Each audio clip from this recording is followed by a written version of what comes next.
Tokoh pendidikan Rendy Susiswo Ismail mengatakan senator dan legislator Dapil Kaltim di Senayan harus saling bekerja sama lebih kuat lagi untuk bersuara terkait DOB di beberapa wilayah Kaltim, meskipun masih ada moratorium dari pemerintah pusat. Rendy mengatakan bahwasanya DOB atau daerah otonomi baru merupakan solusi untuk percepatan pembangunan dan pembangunan di Kaltim, terlebih dalam menyambut ibu kota negara yang sudah diresmikan oleh Presiden Joko Widodo. Rendy menegaskan konsep DOB ini harus mendapat dukungan dan kerjasama dari semua pihak, terutama dari senator dan legislator Dapil Kaltim yang ada di Senayan. Terlebih Kaltim sebagai daerah kaya penghasil sumber daya alam dan tempat ibu kota negara yang baru.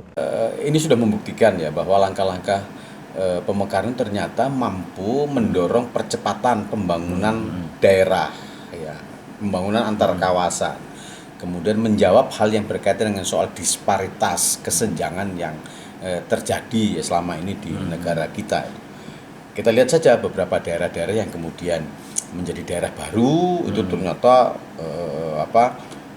proses pelaksanaan pembangunannya juga berjalan dengan luar biasa gitu. Di Kalimantan Timur misalnya bagaimana majunya Kutim, bagaimana majunya Kutai Barat, bahkan sekarang di Hulu Mahakam itu luar biasa lah gitu.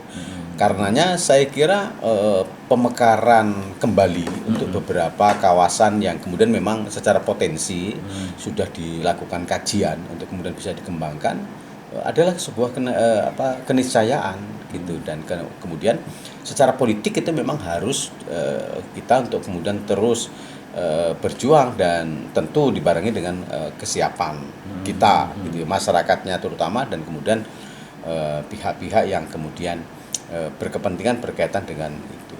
Apalagi kemudian negara kan sudah memutuskan IKN ya di daerah kita gitu. Nah tentu kita tidak mau IKN luar biasa, lompatan pembangunannya dahsyat, kemudian perkembangannya luar biasa, sementara daerah-daerah yang ada di sekitar gitu kan itu jauh tertinggal gitu ya, karena mungkin karena posisinya masih seperti sekarang itu, apakah berkaitan dengan kewenangan yang terbatas, apakah kemudian dengan dana bagi hasil yang terbatas, sehingga kemudian tidak bisa mengejar ketertinggalan dari progres pembangunan IKN yang sangat luar biasa. Rendy berharap dengan adanya pembangunan IKN di Kalimantan Timur maka ada keseriusan pula dari pemerintah pusat dalam mendengar aspirasi masyarakat Kaltim terkait DOB, agar tidak timbul disparitas pembangunan yang mencolok. Seperti diketahui terdapat 6 wacana DOB di Kaltim, yaitu Kutai Utara, Pasir Selatan, Kutai Pesisir, Kutai Tengah, Berau Pesisir Selatan, serta Kota Samarinda.